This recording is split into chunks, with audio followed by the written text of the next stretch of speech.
Auf meiner Modellbahnanlage möchte ich vorbildnah lange Züge einsetzen können. In den Schattenbahnhöfen kann ich Zuggarnituren von über 4 Metern Länge unterbringen. Aber ob so lange Güterzüge überhaupt meine Gleiswände hinauffahren können oder ob sie einfach nach innen aus der Kurve gezogen werden, möchte ich heute ausprobieren. Zudem ist es für mich interessant, wie viele Waggons eine einzelne Lokomotive etwa ziehen kann. Das heißt, wie viele Triebfahrzeuge in Mehrfachtraktion ich für einen langen Zug benötige.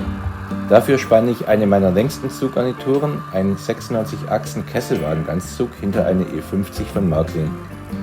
Die 24 Waggons sind zusammen etwa 3,70 Meter lang und wiegen rund 2,5 Kilogramm.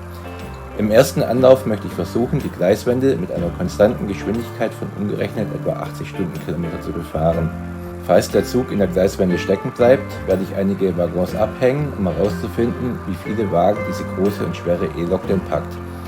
Die E50 058 ist ein Modell von Märklin und wiegt rund 535 Gramm.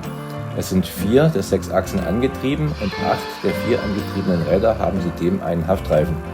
Bei diesem Modell dürfte es sich um eines meiner kräftigsten Triebfahrzeuge handeln. Wahrscheinlich ist sie deutlich stärker als die meisten meiner Dampflokomotiven, die aufgrund der mehrfach gekoppelten Triebräder gefühlt gerade in den Kurven sehr viel an Zugkraft verlieren. Aber das werde ich mir zu einem späteren Zeitpunkt einmal in Ruhe anschauen, welche Lokomotive wie viele Waggons über meine Anlage ziehen kann. Heute möchte ich einfach einmal grundsätzlich ausprobieren, ob eine einzelne Lokomotive überhaupt mehr als 10 bis 12 Waggons in meine Gleiswände hinaufwuchten kann. Das ist tatsächlich ein sehr erfreuliches Ergebnis. Ehrlich gesagt hätte ich nicht unbedingt erwartet, dass eine E-Lok die Fuhre allein transportieren kann. Bisher hatte ich lediglich eine Dampfgüterzuglokomotive, die BR42, vorgespannt. Diese brauchte allerdings zwingend Nachschub von der BR85. Gemeinsam haben sie die Fuhre auch ohne zu schleudern nach oben bewegen können, selbst in Schrittgeschwindigkeit. Aber beim Anfahren hatten die beiden, je nachdem, wo in der Wende sie genau anfuhren, schon Probleme. Daher möchte ich nun bei der E50 ausprobieren, inwiefern sie mit der schweren Anhängerlast noch in der Gleiswände anfahren kann.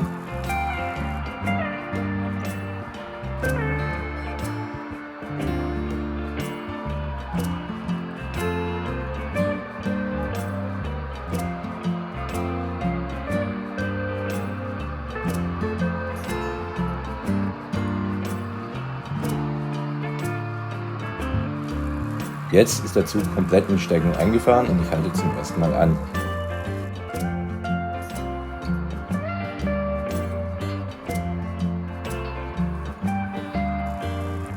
Ich würde nicht erkennen, dass die Lok irgendwelche Probleme hat anzufahren.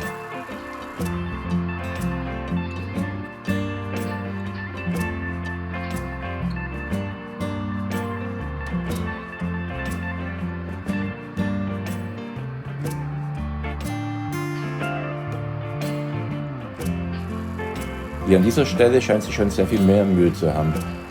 Das scheint aber auch der steilste Abschnitt der Gleiswände zu sein. Erst wenn sie die Drehzahl der schleudernden Räder hochdreht, setzt sie sich langsam im schweren Anhang in Bewegung. Aber immerhin, sie schafft es. Hätte ich nicht gedacht, ein sehr schönes Ergebnis.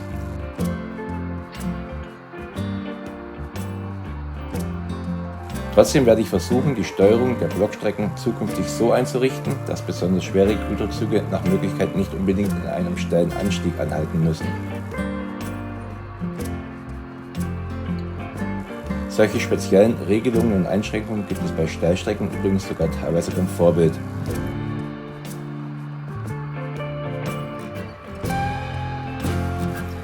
Wenn euch interessiert, wie es mir zukünftig beim Bau meiner Modellbahnanlage ergeht, lasst gerne ein Abo da und schaut bald mal wieder in meinem Hobbykeller vorbei. Bis dann!